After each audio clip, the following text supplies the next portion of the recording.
Welcome back to the Star Wars Expanded Universe. Now redubbed by Disney, Arla Lucasfilm, Jervoya Slice It, Legends. I currently have a cold, so I apologize if I'm not at my A game. However, I wanted to talk to you about one official thing and one very, very unofficial thing, but well worth your time. But the book I want to talk to you today about is the final book in the Commando series by Karen Traviss, which is Imperial Commando. This book, of course, takes place after Order 66, and we follow, of course, the same characters that we've been following for all these stories, but now when the Empire has arisen. Niner and Darman are still with the Empire, now part of the 501st, part of, Vader's fist. The rest of our Mando characters are kind of hanging out on Mandalore.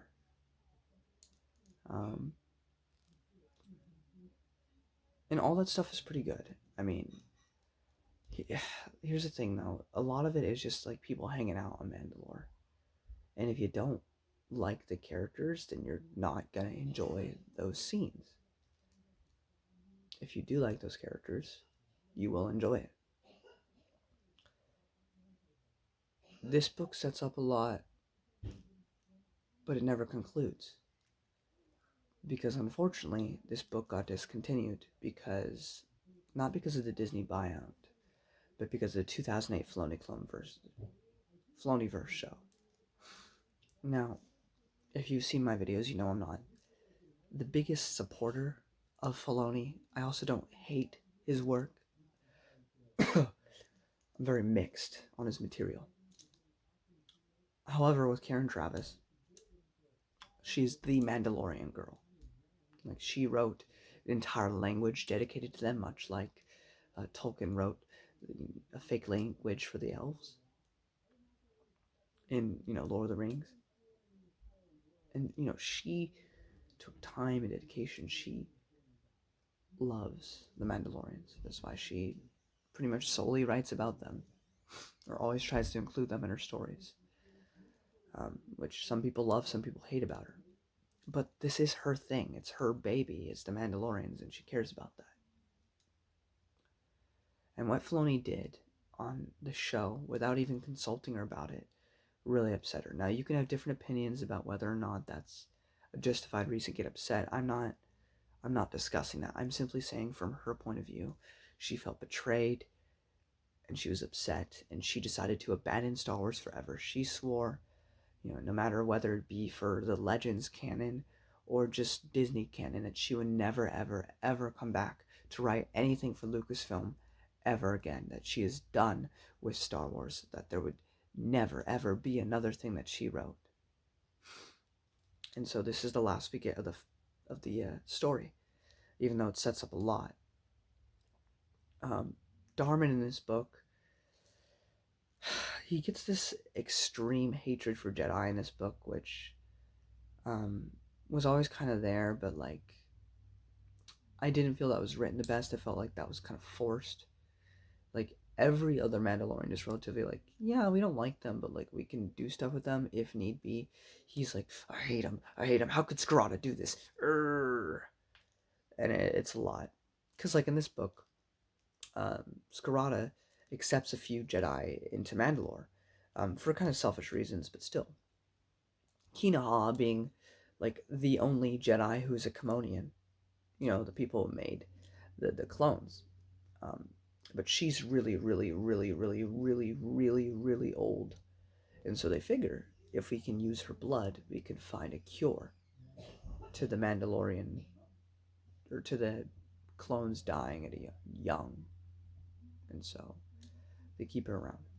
Also, somebody else we have in this book, which Karen Traviss doesn't get enough credit for, is that another Jedi who was with Kinaha that they bring to Mandalore is Scout. Those of you who don't remember Scout, she's from the Yoda Dark Rendezvous book, so there's some continuity there. Altis from the Separate Jedi Sect is also in this book, along with Callista, though not that much. And it sets up by the end that they're kind of like going to be uneasy partners. Um, but yeah, and they're of course still trying to find a cure to the aging, which we don't have an answer to by the end of this book. We know they must have, though, because of the Legacy of the Force series way down the line. Overall, if you are a fan of Karen Travis's work, if you've been a fan of the Republic Commando series, you will enjoy this book. However, if you expect resolution, if you expect a story that ends, you don't really get that. It's left off with this feeling like there's more that needs to be told, but you will never get to see it, unfortunately. However, and this is where we get into the non-official thing. Now, this is not canon to anything. To Disney, to Legends, it doesn't count because it's fan fiction. However, my merit for fan fiction being accepted, it must be written extremely well, like so well that you couldn't tell that it wasn't a novel, which I guess is kind of subjective.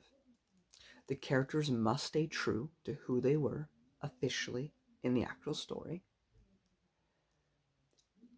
and must not contradict anything prior. That is the only way to read any fanfiction, I think. Now, this is, of course, is not actually part of the EU timeline at all. Don't misconstrue that. However, even if us EU fans get more expanded universe material, we know for a fact that Karen Travis will never come back. She has stated as much. So we can never have a hope of a finale to that series because she will never come back. However, a fan by the name of Hand of Thrawn 45 on fanfiction.net has written a book called Twilight of the Jedi, Dying Man, which is meant to be a huge finale to the Republic Commando series, which it is. And it's written extremely well. But not only do we have our Republic Commando boys coming back for another story, where they all feel like themselves, we also have, in addition to this, we have more time with Admiral Pelion, who is very important for post Return of the Jedi stuff. Captain Pelion, Thrawn trilogy. We have Asherod Het from the comics getting a story in here. And we also get a prequel to Children of the Jedi in here. I'll say that much. We get to see the Eye of Palpatine. We get to see the mission that Callista went on. Now, is any of this canon? No. Does it contradict anything that we know of? No. It actually helps explain a lot of things. Helps add depth to characters. It also, one thing that was a problem with Karen Travis was the constant Mandalorian praising and the Jedi bashing. Characters remain consistent in where they still feel that way, but you can tell that the author is not biased, that he likes both. Whereas Karen clearly favored one over the other, and you could see that in the writing. This one feels more balanced, more fair. And for that, I appreciate that. Now, again, the reason I can accept this, like with the Callista part, is because we know those events happened, we just never had an official story describing it. We just heard about it later on in the timeline. But we actually get to see it here, and I thought it was really well done. However, if you like happy endings in Star Wars, and you'd rather think of a better ending for some of your favorite characters, since there's no official story, you may not want to read this. If you end up wanting to accept this into your headcanon, then you are going to be very depressed, I promise you. This is not a happy ending for a lot of the characters you've grown to love. It is the dark times after all. Stuff happens to all our characters.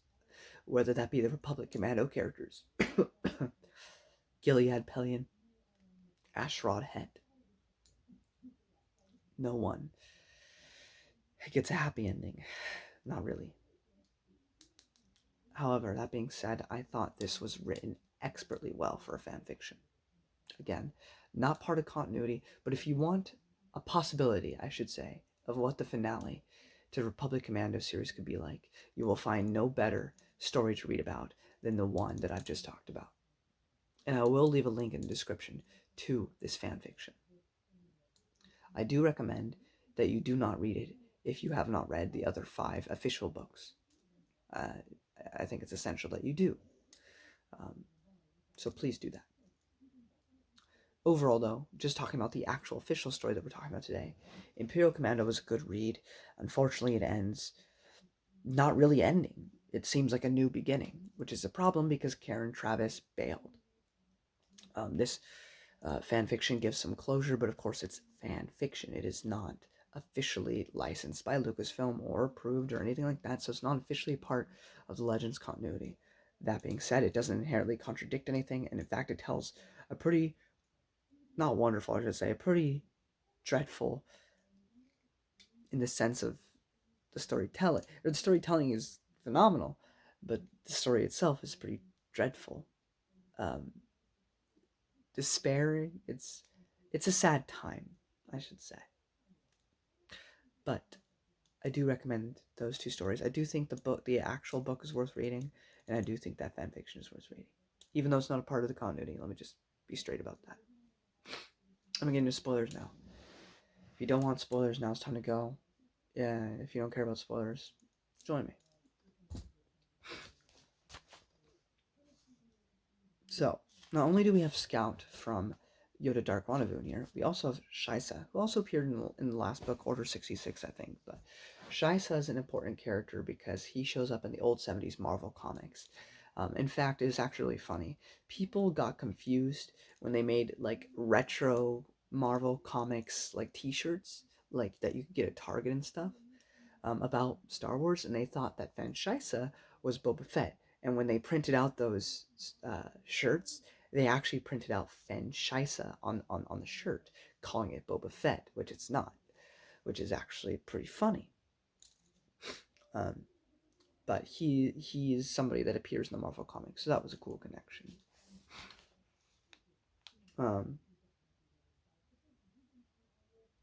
They also have the Sector Rangers or whatever. The it was a cool little concept that I don't know if it was introduced here or elsewhere, but Jedi Rangers were like people who weren't actually Jedi, but like idolized the Jedi, and so like they would try to help in any way they could, whether it be like transporting materials, you know, piloting ships in the battle for the Jedi, but because they didn't actually have the Force, but they wanted to help. I already mentioned Darmin's burning hatred for Jedi, and while I can understand it to an extent, his progressive hate of Jedi seems a bit out of character in this book, only in the sense that it grows and grows and grows in such a short period of time that I found Darmin quite annoying in this book, to be honest. But it does set up a lot in the fanfiction.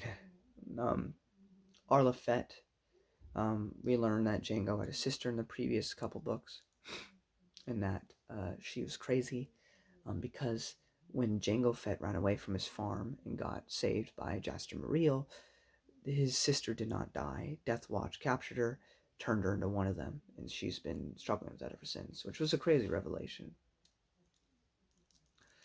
And that's, I guess that's pretty much it. I didn't write that many notes, but it's sad that Karen Traviss did not get to finish her series. That being said, I did really enjoy what the fanfiction had to offer. I don't really want to spoil the fanfiction for you. Let me just say it's really, really dark. Like, even the darkest stuff in the Star Wars Expanded Universe is not as dark as this book gets. The closest thing I'll say to a spoiler without telling you the context, who or what is having it happen to them, a child watches their brother get impaled by a lightsaber. Now remember, these kids are at the most 11, if not younger, and it's rough. It's hard to read about, but that's what happens. Um, but yeah, overall, Imperial Commando by Karen Travis, another great addition by her. It's just upsetting that there's no conclusion. However, for those of you willing to accept fan fiction that doesn't contradict anything into your head canon, which I don't usually like to do, but knowing that Karen Travis will never finish it herself, we have this. And I do think that it's worth your time. But anyway, guys, thank you all so much for watching. We are in the dark times where nothing really happy happens. And next time, I got more Dark Times comics for you. Until then, and hopefully I will feel better. May the Force be with you. See ya.